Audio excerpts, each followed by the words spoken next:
In business, your value proposition is everything. Real estate is no different, and if you don't have one, you're gonna get left behind. Here's how to create yours.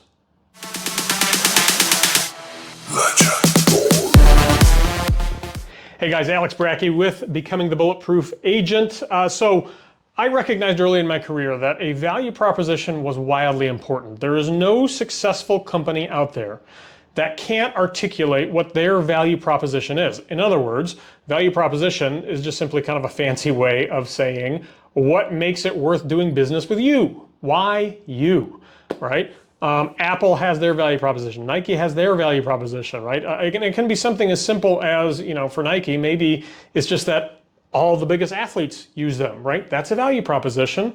And so you've got to be able to come up with yours. Now, in Northern Virginia, that's where I tend to do business.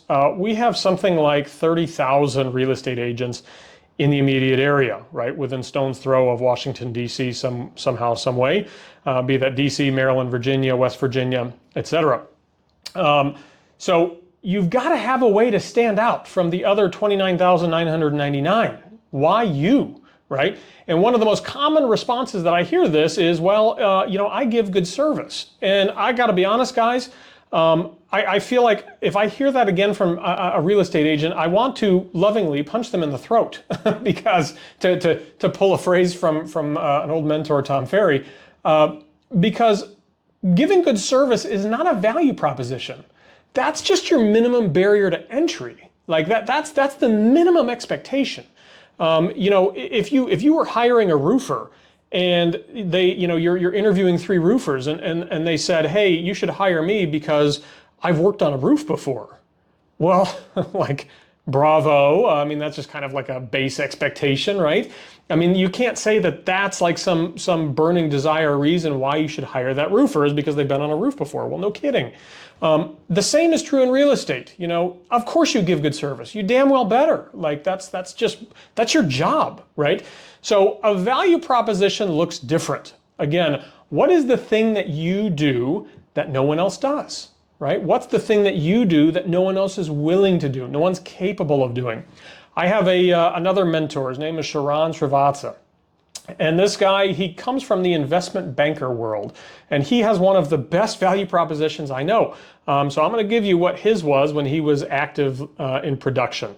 So being an investment banker on Wall Street, he had a whole lot of knowledge about the ins and outs of finance, obviously. And so what his value proposition was to his clients, who, by the way, were, the uber wealthy in, say, like the Beverly Hills, California area, right? These are, $10, $20 million estates. He would go to them and he would say, look, because of my background, because of where I come from and the experiences I have, I can save you, $700,000 in taxes when you go to sell this property, right? There was no one else that could make that claim that, came from the investment banking world and was able to save them $700,000 on the sale of their home. So what this allowed him to do was he was able to charge, fairly high rates for his services because it still made a financially good decision for the person he was talking to, right? He could charge 3%, 4%, whatever, because he was saving them so much money in taxes. And so he was able to bring something to the table that no other real estate agent could that he may be interviewing against. So what is your value proposition? Let me give you one more example. So I come from the policing world. When I was a cop trying to buy a house, I really didn't like the fact that when I bought a house, my name and home address were going to be tied together in land records, searchable by anybody who wanted to find out where my wife and kids slept while I was at work. Let that sink in a minute. That's a real problem that police officers face. Now, most police officers believe that that's just sort of a necessary evil. There's no real way around it. What I learned was that there actually was. And I developed a program to help folks buy a home with some level of anonymity. And so that's the value proposition that we bring, one of them. There's several of them, but that's one of them. And so we are able to work with folks that already, they understand that we understand their situation. We come from it, right? We come from the law enforcement field.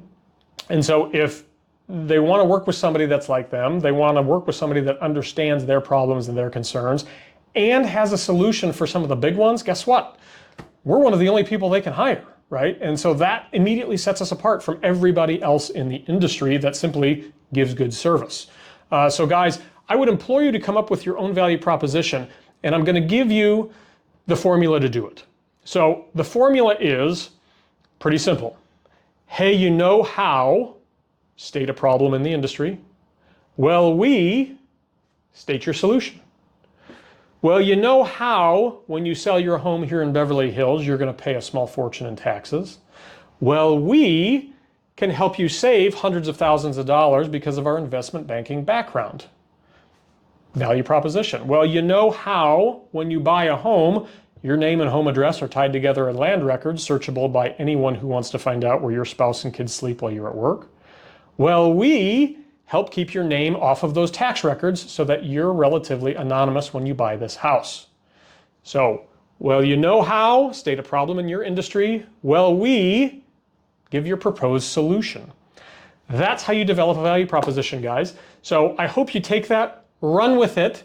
The folks that run with that and are able to develop value propositions that separate them from the rest of the market, those are the folks that are going to crush it in the real estate market we have coming up. And I hope those folks are going to be watching this video.